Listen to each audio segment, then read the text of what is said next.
Now, a little bit earlier in the program, I said that the president's tax cuts were extremely popular, leaving the Democrats with very little to campaign on. Here's the thing. Ever since the post-World War II era, infrastructure spending has been a way for presidents to calm the boiling waters of Congress. Everybody gets a project, and we're always told we owe it to ourselves. Oh, and it creates jobs. But we know over the years we have spent billions, trillions on infrastructure spending, trillions and trillions, and a lot of it, we don't know where the money goes. Barack Obama's own stimulus package budgeted $787 billion for infrastructure, but only $60 billion actually made it to paving roads. Joining me on the program right now is the president of Americans for Prosperity, Tim Phillips. How you doing? Good to see you, Andrew. All right, so here we are, and we cannot be a rubber stamp for the spending. The president has proposed $1.5 trillion in infrastructure spending, $200 billion in direct tax and spending, the other $1.3 trillion in some public-private partnership. On top of the $300 billion, that's the key. On top of the $300 billion in the budget that blows the budget caps. That's exactly right. Within the last couple of weeks, we saw a Republican Congress join a bunch of Democrats and this president to spend $300 billion above the agreed-to caps for discretionary spending. So this is just too much money. They're talking about a gasoline tax, which is even worse, frankly, and it's galling to see Congress spend all that extra money just a couple of weeks ago. They turn around and claim, oh, we have no money for infrastructure. We've got to have this big spending pop along with the gas tax. Some are calling for that. It's wrong, and we've got to call them on it, and we are. $300 billion over the caps. Right. A gas tax. Correct. And then another $200 billion up front for $1.5 trillion in spending. You're starting to approach Obama-era kind of numbers here, Andrew, and this is from Republicans in charge. People say bipartisanship is dead in Washington. No, not when it comes to a deficit-exploding, budget-busting, pork-laden bill like we're talking about here. And so we want to see good infrastructure spending. I mean, we need better roads and bridges, but a lot of money gets siphoned off. You made a great point. In that Obama stimulus, less than $100 billion went to actual road projects and bridge projects. We're afraid that could happen again. But at any rate, they need to prioritize their spending and actually put more money away from programs that don't work, don't help people, and get it in infrastructure instead of jacking up spending further. You think part of the problem is, we saw this with the budget, right? The excuse for the lifting of the caps and spending $300 billion was we had to protect military families. We all agree. That doesn't mean giving into a small part of the budget. That doesn't mean giving into all of the demands of the Democrats just to get what we know is a legitimate function of government. One of the problems, and people think it's a joke when people like me say it, but we know all of a sudden we find out about these art grants, right? Yes. A project has to go up in front of City Hall, and this artist has to get the grant, or there's some theater company that does interpretive dance using Native American music to promote global warming or something. Right. That's part of infrastructure. We have to invest in green energy. That literally has nothing to do with fixing a bridge, or a school, or an airport, or a bus terminal. That's exactly but that gets in there, and the Republicans let it go.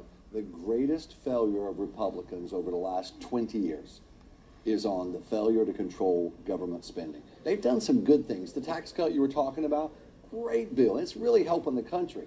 But if you only cut taxes and don't address spending, at some point the economy will suffer. American families and businesses will suffer.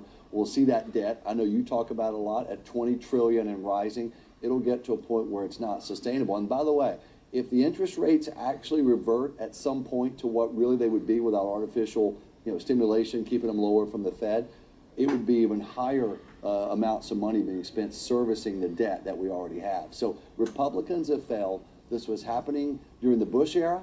It's now happening during the Ryan-Trump era. And it's a failure that Republicans, they got to own, they got to fix it. And we got to hold them accountable, which we're doing. Isn't that the most frustrating thing? I mean, yes. This was the problem with the Bush years, right? I know. They lost the House and the Senate on stuff like this. They did. And we were told it's good spending. We're watching the money. We're watching the purse strings. If it weren't for Barack Obama, the Bush years would have been some of the worst spending in history. Yeah. The only time that discretionary spending was held in check was during the 2 years that sequestration took effect. I know you've talked about that a lot. It was an accident. It wasn't even a plan that these guys wanted. But thankfully, it actually did control discretionary spending for 2 fiscal years. But then they began blowing through the caps, and they've been doing so ever since, back at the Bush era numbers, or even higher than the Bush era. And it's important to note, during the Bush era, while discretionary spending blew up in a bad, bad way, they were fighting a couple of wars, wherever you are on those, the Afghanistan war, the Iraq war, that was part of the reason for the spending. Today, we don't really have that same excuse as much with only the Afghanistan thing going on at this point. All right, so last question. How do conservatives get the president back our way? How do we get that big seat at the table? Because obviously, you know, the Republican McConnell group, they got to the president. They said, we got to spend all this money. How do conservatives, how do the Rand Pauls and the Ted Cruz and the Tom Cottons get him back to fiscal responsibility? I think that two things. One, genuinely say thank you for a lot of the good things that are happening, because it helps any relationship when you say, we know you're doing some great things, rolling back regulation from the Obama era. That's so important. The judges that are getting nominated and confirmed, the tax cuts, you're doing some great stuff here, some good stuff for the country. But on the spending front, we got to fix it, or it's going to undo everything good that we're doing over here. And have that kind of conversation with them. This budget deal relied on a bunch of Democrat votes because, again, the only thing bipartisan in Washington tends to be a big spending bill like we saw a couple of weeks ago. But we have to continue shining a light on it. You know, embarrassment is a good thing for politicians to have to deal with when they're going the wrong way on an issue.